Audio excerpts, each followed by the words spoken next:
Orang akan berpikir buruk tentang Islam karena satu orang, itu sebabnya saya tidak bisa hanya menonton. Orang baik seperti dia harusnya diberikan kewarganegaraan sih. Hai Semeton, welcome back lagi to my YouTube channel bersama dengan aku, Yusril Kim. By the way yang menonton, bagaimana nih kabarnya hari ini? Apakah dalam kondisi yang baik-baik saja? Well, aku harapkan seperti itu ya. Dan buat kalian yang lagi dalam kondisi nggak baik-baik aja, atau lagi sedih mungkin, atau lagi galau, tetap semangat ya, don't give up. Ingat, di dunia ini nggak ada yang mustahil. Nothing impossible, jadi keep going guys, semangat. Dan untuk hari ini tuh seperti biasa, kita akan membahas tentang topik-topik yang lagi ramai banget diperbincangkan dan tentunya sangat semangat untuk kalian lewatkan. Nah, supaya kalian gak ketinggalan informasi terbarunya, langsung aja subscribe channel YouTube Yusril Kim sekarang juga.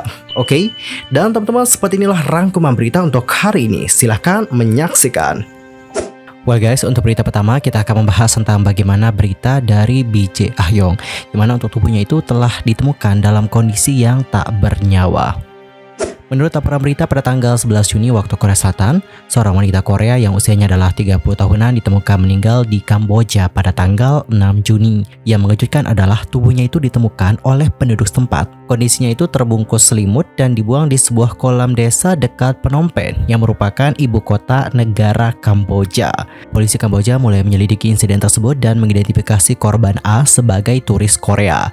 Dan tak berselang lama setelah itu dikonfirmasi bahwa A ini adalah BJ yang terkenal di Korea Selatan, dan dia juga sudah punya followers lebih dari 250.000 di Instagram.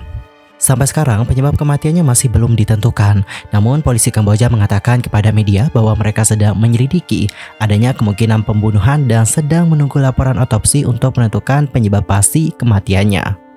Sementara itu, polisi Korea telah mengkonfirmasi bahwa korban pergi ke Kamboja dalam perjalanan dengan seorang kenalan dan dirawat di rumah sakit setempat. Menurut laporan dari Kamboja, polisi setempat menangkap pasangan Tionghoa yang mengelola rumah sakit setempat dengan tuduhan meninggalkan jenazah BJ Ahyong. Menurut para tersangka, dia meninggal di rumah sakit pada tanggal 4 Juni dikarenakan kejang yang terjadi di saat dia itu menerima perawatan. Namun, penyebab pasti meninggalnya belum bisa dipastikan sampai sekarang ini. Polisi Korea juga telah meminta penyelidikan menyeluruh dari otoritas investigasi setempat dan sedang menyelidiki kenalan serta pejabat rumah sakit bersamaan dengan prosedur otopsi. Penyelidikan sedang dilakukan dengan mempertimbangkan kemungkinan pembunuhan sambil mengidentifikasi sidik jari di selimut yang dibungkusnya. Meskipun identitas spesifik korban tidak dikonfirmasi, berdasarkan foto kabur dari halaman Instagramnya ditampilkan di berita, diduga A ini adalah BJ Ahyong. Meskipun menjadi live streamer yang populer di Korea Selatan, Ahyong baru-baru ini mengumumkan kepergiannya dari pekerjaannya sebagai BJ melalui postingan di Instagram. Dalam postingannya terakhir, Ahyong mengatakan, "Saya sudah selesai dengan kehidupan BJ saya. Aku akan hidup jauh dari sorotan untuk sementara waktu. Setelah saya kembali ke Korea, saya akan mengupload video yang membagikan beberapa pemikiran jujur saya. Saya telah melihat dan mendengar banyak hal, dan itu memberikan saya banyak kewasan. Saya harap kalian dapat menganggapnya sederhana sebagai pendapat Ahyong. Dan seperti yang selalu saya katakan, saya suka berkomunikasi.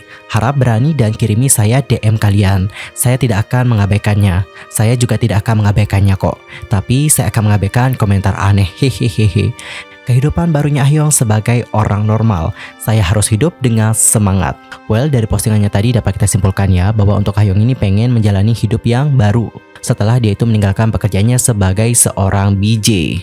Dan setelah spekulasi mulai bergulir bahwa dia mungkin adalah korban yang meninggal di Kamboja, para followersnya berbondong-bondong ke halaman Instagramnya untuk memberikan pesan perpisahan.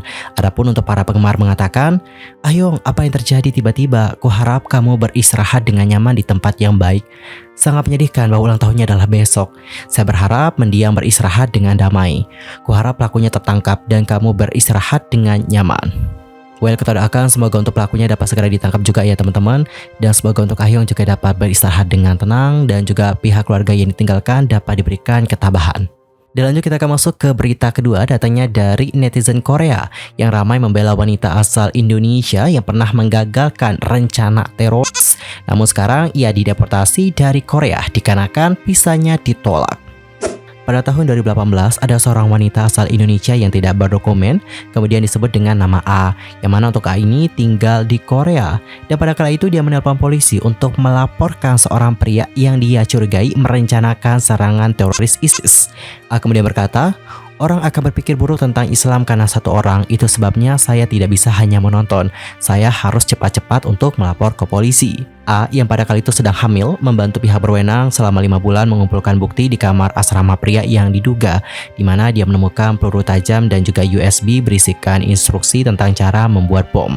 Dan berkat usahanya, peluru pria itu digagalkan dan dia dideportasi dari negara tersebut. Polisi kemudian berterima kasih kepada A dengan mengirimkan surat resmi ke kantor imigrasi dan meminta mereka untuk meninjau kasusnya secara positif, karena dia juga sudah membantu memastikan keamanan nasional.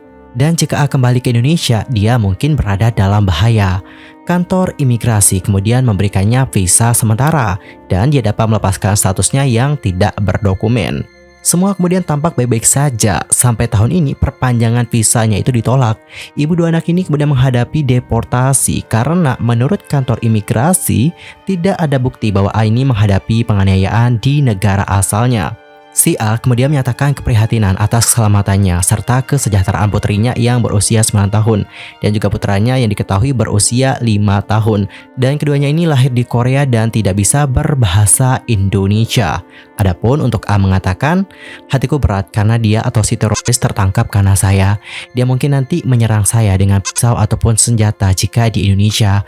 Anak sulung saya tidak mau pergi ke Indonesia. Dia bahkan tidak suka makanan Indonesia. Dia suka kimchi kupis. Dan saat ini undang-undang menyatakan bahwa imigran tidak berdokumen yang anaknya telah tinggal selama 6 tahun di Korea tidak dapat dideportasi sampai anak tersebut lulus SMA. Sayangnya dikarenakan A sudah mendapatkan visa, keluarganya tidak dilindungi oleh undang-undang tersebut. Jong Mi-son yang merupakan Direktur Pusat Dukungan Wanita Migran Gwangju mengomentari ironi tersebut. Jong Mi-son kemudian mengatakan, karena tidak dibebaskan dari statusnya yang tidak berdokumen dan belum mendapatkan pengakuan apapun atas kontribusinya terhadap bangsa, maka akan lebih baik jika dia diam saja. Berita tersebut telah menjadi viral teman-teman dengan banyak netizen yang mengungkapkan kengerian atas perlakuan terhadap A. Netizen kemudian memuji A sebagai pahlawan dan banyak yang menuntut agar dia dijadikan warga negara kehormatan Korea.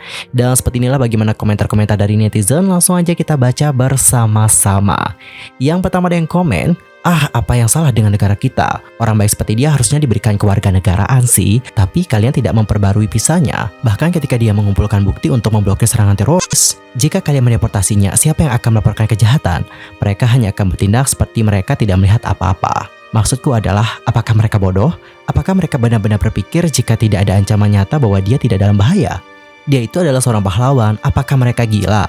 Jika kalian mendeportasinya, siapa yang akan melaporkan kejahatan? Negara ini benar-benar gila. Kalian menggunakan dia dan sekarang kalian membuangnya. Wow, bener sih, cukup miris juga sih kayak gini teman-teman. Dia kan juga udah yang kayak berkontribusi banget gitu ya. Dan dia juga sudah membahayakan nyawanya untuk membantu pemerintah Korea dan juga mengumpulkan bukti tentang kejahatan yang sudah dilakukan oleh pria tersebut. Namun ketika dia sudah mempertaruhkan nyawanya nih untuk membantu pemerintah Korea dan juga mengumpulkan bukti, dia malah tidak mendapatkan apa-apa dan sekarang dia akan dideportasi dari Korea. Aku sih dapat pahamnya kenapa dia itu nggak pengen balik ke Indonesia. Ya dia sih takut gitu ya kan tentang bahaya yang akan mengancamnya. Terutama dia ini adalah orang yang sudah membantu pemerintah Korea untuk menggagalkan rencana si teroris tadi. Dan gimana nih pendapat kalian? Apakah kalian setuju dengan pendapat-pendapat dari netizen Korea? Nanti langsung aja sampaikan di kolom komentar. Lantas, apakah yang terjadi dengan warga negara asing dari Indonesia tersebut? Akankah dia dideportasi dari Korea atau akankah dia mendapatkan penghormatan? Well guys, cukup sekian untuk hari ini dan aku juga mohon maaf ya jika ada kesalahan baik dalam ucapan, sikap, tindakan, and everything. I'm so sorry banget. Kita jumpa lagi di next video dengan informasi yang lebih hangat dan semangat beraktivitas buat kalian semua. Goodbye.